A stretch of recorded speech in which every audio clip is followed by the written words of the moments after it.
The modern battlefield is absolutely littered with civilian vehicles, so it's important that we understand how to use them for cover and concealment.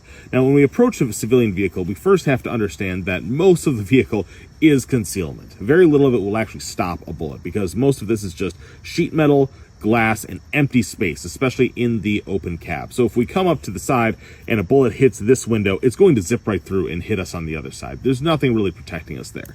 However, there are some spots that give us a little bit more protection, namely the engine compartment up front, as well as the wheelbases down here. And those two areas, because of the mass of the steel and rubber and everything else that goes in there, are more likely to stop or deflect bullets that are coming your way. The windows are going to be less resistant, and the trunk is probably, depending on how full it is going to be less able to stop rounds. Also, keep in mind that there's a gap underneath the vehicle, so rounds hitting the asphalt have a tendency to skip underneath, like we've talked about before, and shred your ankles. So the best place to be if you're coming up to a vehicle is that front engine compartment wheel well area. Second best place is the trunk and the other wheel well. If we're coming up on it long ways, using the engine block as cover, it works pretty well actually, because any rounds coming in would be there, but you're more likely to be observed from flank. So, that may not be great either.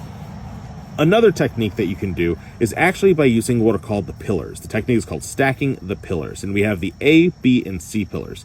And these are special because they're actually made of a pretty strong structural steel that are designed so that if the vehicle flips over, it can support the full weight of the car and not crush the passengers inside.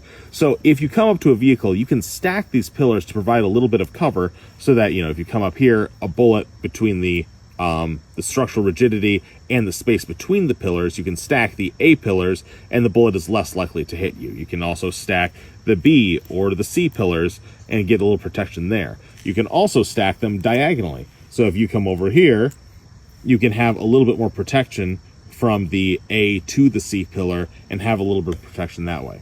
Now, with that said, this is definitely a technique that does work. People do it. It is very much the best idea in a bad situation, because it's kind of the equivalent of stacking lampposts or signposts and stuff like that. These are not super wide pillars, so they will give you some protection, but if you have the option to instead choose like jersey barriers or a hard concrete wall, that's probably going to be a better solution. But if you have to come up and use the car, that is definitely something you can do to give yourself a little bit more protection.